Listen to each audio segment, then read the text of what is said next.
চাকরিধারী, তাই না বাবা? হরি বল হরি। শেষের দিনে কি করছে না, সে চাকরিধারী, চাকরি পেয়েছে বাবা। তো এমন সময় একজন সে বৃদ্ধাশ্রমের ব্যক্তিকে বলে পাঠালো, বলছে আমার ছেলেকে আবার খবর দাও, আমার এই পাথর চরণ জড়িয়ে যাচ্ছে, আমি আর হয় বাঁচবো না, তো আমার ছেলের কাছে একটি কথা বলে যাব।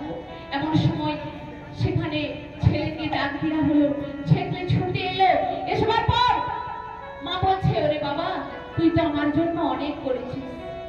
একবারে বললো যে তোর জন্য আমি কষ্ট পেয়েছি? বলেনি বাবা, বলছে তুই তো আমার জন্য অনেক করেছিস বাবা, আমি প্রার্থনা করছি ঈশ্বরের কাছে তুই বড় হয়েছিস, আরো বড় হরি বল হরি বল।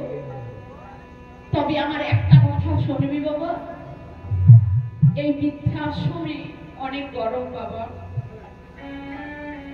প্রত্যেকটা রুমে একটা করে পাখা লাগিয়ে দিস।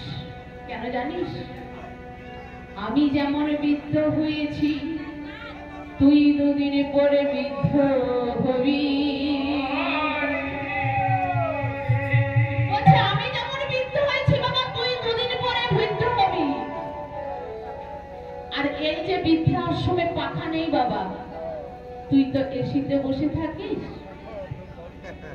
কারণ তুই তো এসিতে বসে থাকিস, চাকরি করিস, তো এই বৃদ্ধাশ্রমে থাকতে পারবি না। ওরে তোরও একটা পুত্র সন্তান হয়েছে বাবা, আমি ঈশ্বরের কাছে প্রার্থনা করি, না করুক, যদি বিধি তোর কপালে লেগেছে তো বিধির খণ্ডা কেউ অখণ্ড করাতে পারবে না। হরি বল। তাই আমি তোর কষ্ট করে যাবার আগে তোর কষ্টটা অনুভব করে যাই, তুই এই বৃদ্ধাশ্রমে একটা করে রুমে পাখা লাগিয়ে দিয়ে যাস, কারণ তুই আমার এসির ছেলে, এই বৃদ্ধাশ্রমে গরমে এসে থাকতে পারবি না। হরি বল হরি বল।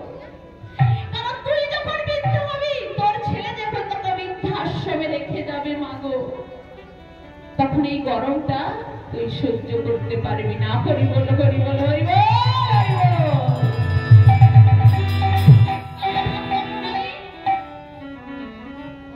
আমরা যেরকম কর্ম করবো সেরকম ফল পাবো, তাই তো?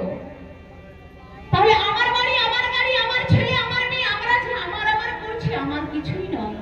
চোখটা বুঝে দেখো তো, দুনিয়া অন্ধকার। তাই গৌরী দাস সে মনের আনন্দে অম্বিকার দ্বারে দ্বারে ভিক্ষার বইয়ের আয়োজন করে সে প্রভুর সেবা দিচ্ছে। কেমন ভাবে তো, ওগো পাপিও তখন